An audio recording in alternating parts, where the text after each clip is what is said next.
호날두의 전성기 시절 그의 피지컬이 절정이었을 당시 호날두가 헤딩을 위해 점프를 할 땐 마치 시간이 멈춘 듯 중력을 거스르는 듯한 NBA 선수들 뺨 때리는 압도적 높이, 긴 채공 시간 때문에 상대 수비수를 허수아비로 만드는 경우가 허다했습니다. 뿐만 아니라 골냄새를 잘 맡는 오프더볼 움직임, 섬세한 헤더 감각, 우월한 반사신경, 탄탄한 코어와 발달된 목 근육을 활용하여 높은 타점에서 공을 찍어버리거나 방향만 툭 돌려버리는 가지각색의 헤더에 많은 수비수들이 고통스러워했습니다. 한 번은 챔피언스리그 16강에서 헤더골을 장렬시킨 레알 마드리드의 호날두와 그의 대인 수비였던 에브라를 향해 퍼거슨 감독은 도대체 왜 같이 점프를 안 뜨는 거야? 라고 질책하였지만 정기 후 리플레이를 제가 뛴다고 뭐가 퍼거슨 감독은 달라졌을까요? 에브라에게 사과를 하며 이건 막을 수 없었다라며 허탈한 웃음을 지었다고 합니다. 말 그대로 헤더장인 호날두는 머리로만 통산 145골 이상을 넣어 역사상 최다 헤더골 기록을 보유하고 있습니다. 축구는 카트풋볼.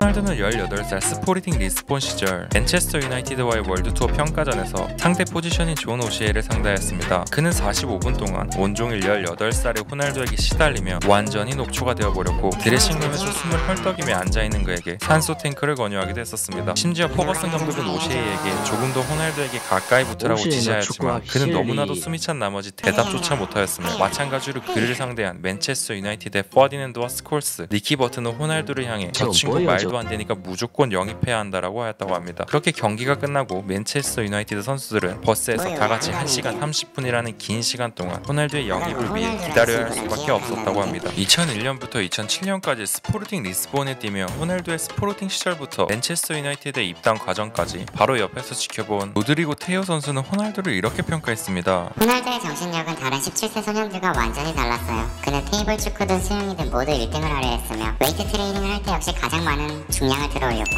또한 호날두는 이미 10대 시절 자기만의 철저한 생활 루틴이 만들어져 있었죠. 하지만 그런 호날두라도 마냥 꽃길만을 걸었던 것은 아닙니다. 그가 맨체스터 유나이티드에 입단했을 당시 스포르팅에서 사용했던 등번호 28번을 맨유에서도 입고 싶다고 하였으나 구단에서는 호날두에게 조금 더 많은 책임감을 심어주고 그의 큰 잠재력을 펼쳐주었으면 하여 이제는 레알 마드리드로 떠나버린 전 맨체스터 유나이티드의 슈퍼스타 그리고 엄청난 신드롬의 주인공 7번을 물려주었던 것이었습니다. 또한 선수의 이름이 마침 브라질의 모르게 만드는 호날두라는 이름의 포르투갈에 외소한 이 선수는 당시 본인에게 집중되는 기대감이 무서웠다고 하였죠. 그리고 당연히도 맨체스터 유나이티드 7번의 무게는 결코 가볍지 않았습니다. 그가 맨체스터 유나이티드 입단 초기에 윙어 명가 친정팀 스포르팅에서 해왔던 것처럼 클래식 윙어로서 좌우 측면을 가리지 않고 빠른 스피드와 순발력을 이용하여 자주 돌파를 시도했고, 무엇보다 본인이 좋아하고 자신 있는 화려한 스텝오브를 선보이며 많은 팬들의 눈을 즐겁게 하였습니다. 하지만 맨유의 선배들은 그런 그를 마냥 탐탁지 않아 하였습니다. 확실히 호날두는 좋은 재능을 가지고 있다고 생각은 하였으나 조금 더 동료를 활용하는 패스의 중요성, 즉 지금보다 실용적일 필요는 있다고 생각을 하여 화려함보단 이기는 축구를 할 수 있게끔 훈련장에서 호날두를 더 거칠게 다뤘다고 합니다. 무엇보다 당시 맨체스터 유나이티드에서 매 시즌 30골 이상을 책임지고 있었던 간판 스트라이커 반 니스텔로이와의 관계가 좋지 않았죠. 크로스나 마무리 패스를 하지 않고 사이드에서 스텝오버만 주구장창하며 경기 템포를 죽이는, 즉 윙어로서의 역할을 하지 않는 호날두의 플레이에 한두 번 화가 났던 게 아니었던 반 니스텔로이는 그런 호날두를 보며 그냥 축구 말고 서커스나 해라 라는 식의 발언을 자주 하며 호날두와의 마찰이 심했습니다. 결과적으로 맨체스터 유나이티드 선배들의 어린 유망주 선수를 위한 지도가 야기되었는지 매 시즌 점점 발전하는 모습을 보여주며 그의 공격 포인트는 조금씩 늘어나기 시작했고, 점차 프리미어리그라는 큰 무대에서도 그가 가진 잠재성이 발휘되며 아직 어리지만 팀에서 한 자리를 차지할 수 있는 선수로 거듭나고 있었습니다. 그와는 별개로 0304 시즌부터 0506 시즌까지의 당시 맨체스터 유나이티드의 팀 성적은 좋지 않았고 일각에선 퍼거슨 감독을 경질해야 한다라는 의견까지 나오는 상황이었습니다. 그 중심에는 팀의 전문 공격수였던 반 니스텔로이가 있었고 퍼거슨 감독은 그의 활용법에 대해 답을 찾지 못한 걸로 보였습니다. 결국 그를 레알 마드리드로 떠나보내고 그 대신 사와, 루니 등과 같은 폭넓은 활동량과 역동성을 바탕으로 팀을 재편하였고, 그리고 당시 호날두는 기존의 스트라이커를 조력하는 클래식 윙어의 역할에서 조금 더 높은 골대와 가까운 위치에서 이제는 직접 골문을 타격하는 역할을 퍼거슨 감독에게 부여받았습니다. 2006년 독일 월드컵이 끝나고 06-07 시즌이 시작될 때 호날두는 육안으로 봐도 눈에 띄는 신체적인 변화가 생겼습니다. 또한 기존 시즌과는 확연하게 달라진 동료들을 잘 활용하며 그가 숨겨두었던 골냄새를 잘 맡는 뛰어난 오프더볼 움직임과 우월한 운동 능력을 선보이며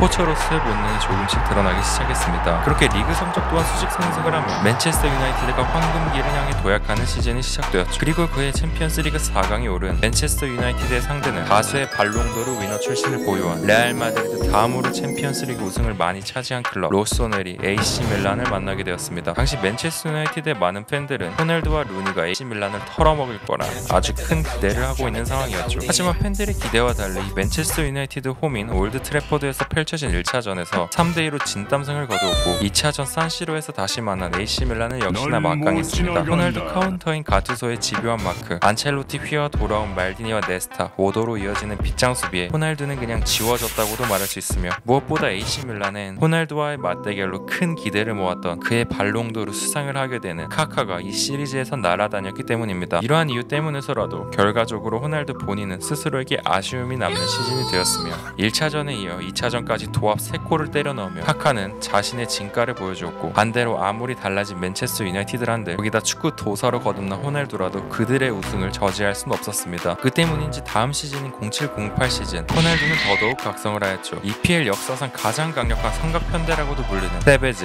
루니, 호날두는 숨막힐 듯한 호흡과 파괴력으로 리그 우승은 물론 챔피언스 리그 우승까지 더블을 달성하고, 게다가 호날두는 23살의 나이에 리그에서만 31골, 시즌 통틀어 42골, 프리미어리그, 챔피언스리그 득점왕, 무엇보다 1968년 발롱도르를 차지한 조지 베스트 이후에 2008년 발롱도르 수상까지 역대급 임팩트를 보여주며 호날두 시대의 서막을 열게 된 것이었습니다. 영국의 정유에서 캐스트롤은 자사의 홍보대사인 26살의 나이에도 호날두를 데려다 어떤 간단한 실험을 진행하였던 적이 있습니다. 당시 호날두는 11-12 시즌 총 55경기 동안 60골을 기록하였으며 챔피언스리그 10골, 그리고 라리가 리그에서 무려 46골을 때려박으며 이게 정말 사람인가 싶을 정도의 퍼포먼스를 보여준 시즌이었고, 리그 득점왕을 못했다는 게 아직도 소름이네요. 이 실험에서 주목할 만한 첫 번째 부분은 호날두의 스프린트에 관한 부분이었습니다. 스페인 100m 육상 선수와 먼저 25m 직선 달리기 실험을 한 결과, 육상 선수의 경우 무릎의 높이가 높고 보폭이 2.5m로 넓은 편이며, 또한 직선적이며 선형적인 러닝 동작은 앞뒤 방향으로 추진력을 얻기 위해 움직이는 모든 동작 이외에 낭비되는 에너지는 일절 없었으며 그 결과 3.3초를 기록하였습니다. 반면 호날두의 경우 3.6초로 육상 선수보다 0.3초가 느렸습니다. 반면 두 번째 지그지그 코스의 실험은 호날두 선수가 육상 선수보다 0.5초가 빨랐습니다. 호날두 선수의 러닝 자세는 단거리 육상 선수와 달리 무릎의 높이가 낮고 보폭은 1.7m 정도로 좁은 편이었습니다. 또한 지그재그 달리기 시 커브를 돌 땐 땅이 몸이 닿을 정도의 낮아진 자세와 무게 중심, 그리고 하반신 코어와 폭발적인 근력은 그의 가속과 감속을 도왔으며 매 순간 방향을 바꾸며 뛰어야 하는 축구라는 종목에 꼭 필요한 최적화된 러닝 자세가 돋보였습니다. 또한 서전트 점프의 경우 NBA 선수 평균보다 높은 78cm를 기록하였는데, 주목할 점은 그가 점프를 할 때 무릎을 접고 다리를 엉덩이 쪽으로 붙이며 무게 중심을 위쪽으로 끌어올리면서 마치 천장에 매달리는 것처럼 긴 채공 시간을 확보하면서도 힘이 실린 헤더를 만들 수 있다는 점입니다. 물론 호날두는 이런 정교하고 수준 높은 헤더를 위해 허벅지와 코어, 목 근력 강화를 위한 많은 시간 투자를 하였고, 무엇보다 그가 최전방에서 헤더골 혹은 태빈으로 많은 골을 잘 따낼 수 있었던 이유는 다음 실험에 있습니다. 호날두는 과연 키커의 모션만 보고 공의 궤적을 유추할 수 있을까요? 키커의 발에서 공이 떨어지는 순간 조명을 끈다면 과연 호날두는 골을 넣을 수 있을까에 대한 실험입니다. 일반의 아마추어는 공에 손도 못 댄 반면 호날두의 경우 짧은 시간 동안 키커의 디딤발 각도, 골반, 스윙의 강도 등 그간의 많은 경험을 토대로 판단 근거를 확보하여 공이 어디로 날아올지에 대한 예측이 상당히 정확했습니다. 호날두는 스스로 올타임 넘버원이 되고 싶어 했습니다. 그리고 그는 인간이 축구를 잘하기 위해 할 수 있는 모든 노력을 기울였고 실제로 현존하는 세계 최고의 레벨까지 도달을 하였지만, 그가 더더욱 많은 골과 우승 그리고 커리어에 연연할 수밖에 없었던 이유는 따로 있었습니다. 호날두 하면 빠질 수 없는 그 이름, 리오넬 메시가 있었기 때문이죠. 메시와 호날두는 축구 역사상 가장 위대한 선수의 반열에 오를 만큼 역사에 길이 남을 커리어를 써내려왔습니다. 심지어 두 선수는 정확히 동시대 전성기가 겹치며 심지어 같은 리그에서, 게다가 레알 마드리드, 바르셀로나라는 100년이 넘은 앙숙 관계의 양 팀에서 둘은 희대의 라이벌로서 자주 비교가 되곤 했습니다. 호날두는 이런 메시의 존재 때문에 어쩔 수 없이 그를 의식할 수밖에 없었을 것이며, 메시가 있기에 호날두 본인은 스스로 긴장의 끈을 놓지 않고 끊임없이 발전을 했어야 했고, 궁극적인 목표는 결국 그가 되고자 했던 올타임 넘버원이라는 타이틀, 그건즉 메시를 이기기 위함이지 않았을까 합니다. 제 생각은 그렇습니다. 메시의 경우 따라할 수조차도 없을 것 같은 천부적인 재능, 말 그대로 정말 축구의 신이 존재한다면 그건 바로 메시이며, 후자는 천부적인 미친 승부욕을 가진 어떤 사람이 순수하게 축구에 미쳐 축구를 잘하기 위해 모든 노력을 온전히 축구에만 쏟아붓는다면 어떻게 될까라고 하였을 때 그 답을 호날두라고 하고 싶습니다. 그 노력이란 구체적으로 1년 365일 24시간 하루도 빠짐없이 음식을 먹을 때도, 무언가를 마실 때도, 지인과 놀이를 할 때도, 잠을 잘 때도, 운동할 때도 모두 어떻게 하면 축구를 조금이라도 잘할 수 있을까에 초점을 맞추고 이러한 노력들과 승부욕이 호날두를 별들의 잔치 챔피언스리그의 사나이 팀이 힘들 때마다 꼭 제 몫을 해주었으며 챔피언스리그 역대 최다골 기록 및 한 해 최고의 활약을 펼친 축구 선수에게 수여하는 또한 축구 선수에게 주는 가장 권위 있는 개인상인 발롱도르 수상을 무려 5번이나 하게끔 만들었으며 부록에 다해